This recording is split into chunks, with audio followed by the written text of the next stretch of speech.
Assalamualaikum warahmatullahi wabarakatuh. Perkenalkan, nama saya Esad Dunas, NIM 20087129 dari Prodi Pendidikan dan Kepelatihan Olahraga Universitas Negeri Padang tahun 2020. Saya di sini akan menjelaskan tentang struktur reproduksi pria dan struktur reproduksi wanita. Yang pertama, struktur reproduksi pria terdiri dari penis. Penis adalah organ vital pria yang digunakan untuk berhubungan seksual dan sebagai saluran kencing atau urin sekaligus tempat keluarnya sperma. Yang kedua, skrotum. Skrotum berperan untuk menjaga suhu testis agar sesuai untuk memproduksi sperma. Pada skrotum terdapat 2 buah testis. Yang ketiga, testis. Testis adalah alat kelamin bagian dalam. Fungsinya adalah untuk memproduksi sperma dan hormon testosteron. Yang keempat, epididymis. Epididymis merupakan saluran yang keluar dari testis. Fungsinya adalah sebagai tempat penyimpanan sperma sementara. Yang kelima, saluran uretra. Saluran uretra adalah saluran yang terdapat dalam penis dan merupakan akhir dari saluran reproduksi. Perannya adalah sebagai saluran keluarnya sperma dan urin.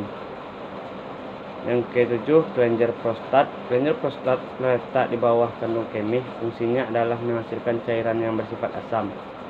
Yang kedelapan, kelenjar Cowper. Kelenjar Cowper menghasilkan lendir dan cairan bersifat basah. Fungsinya adalah untuk melindungi sperma dengan cara menetralkan urin yang memiliki pH asam yang tersisa dalam uretra. Yang kedua, saya menjelaskan sistem reproduksi wanita terdiri dari vagina. Vagina adalah saluran yang menghubungkan lingkungan luar dengan rahim sekaligus tempat mengalirnya darah menstruasi dan saluran keluarnya bayi. Yang kedua, cervix. Cervix merupakan struktur rahim bagian bawah yang menyempit dan membuka ke arah vagina.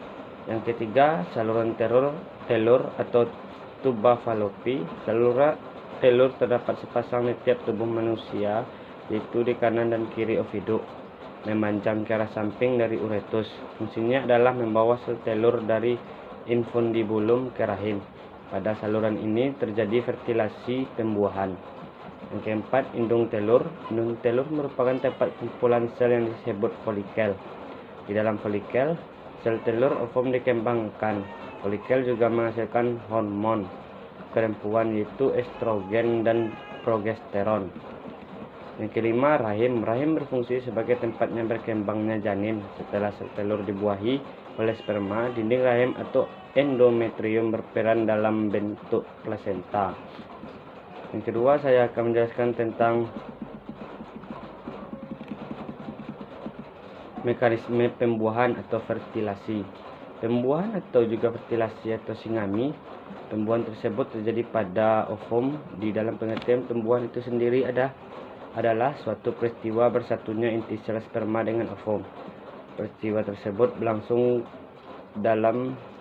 ke dalam kandung lembaga di dalam bakal biji. Pembuahan tersebut dapat juga diartikan sebagainya bersatunya sperma dan ovum. Fertilasi adalah proses peleburan spermatozoa dan sel telur yang meliputi inti dan sitoplasma. Fertilasi juga mempunyai pengertian suatu proses penyatuan atau fusi dari sel gamet jantan dan betina yang akan membentuk zigot yang mengandung satu sel secara embriologi. Fertilasi merupakan proses pemasukan faktor-faktor hereditas pejantan ke ovum. Dan selanjutnya saya membahas tentang mekanisme, fase, dan pengaturan hormonal siklus haid. Siklus menstruasi atau haid adalah perubahan darah dalam tubuh wanita, khususnya pada bagian organ reproduksi. Menstruasi terjadi ketika lapisan dinding rahim atau endometrium yang menebal luruh karena tidak adanya penumbuhan sel telur. Siklus menstruasi pada tiap wanita berbeda-beda, bisa terjadi antara 23 sampai 35 hari, namun rata-rata menstruasi adalah 28 hari. Hormon yang mempengaruhi fase dan siklus menstruasi adalah estrogen, progesteron, hormon pelepas gonadotropin, hormon keulutein, dan hormon perangsang folikel. fase-fase dalam siklus menstruasi, yaitu fase pertama menstruasi. Ini terjadi biasanya 3-7 hari. Pada masa ini lapisan dinding rahim meluruh menjadi darah menstruasi. Banyaknya darah yang keluar selama masa menstruasi berkisar antara 30-40 mili pada tiap siklus. Yang kedua, fase kedua, praovulasi dan ovulasi.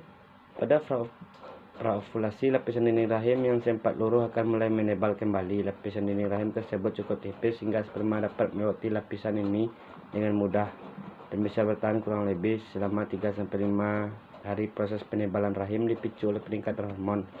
Yang ketiga, fase ketiga, pramenstruasi. Pada fase ini lapisan dinding rahim makin menebal.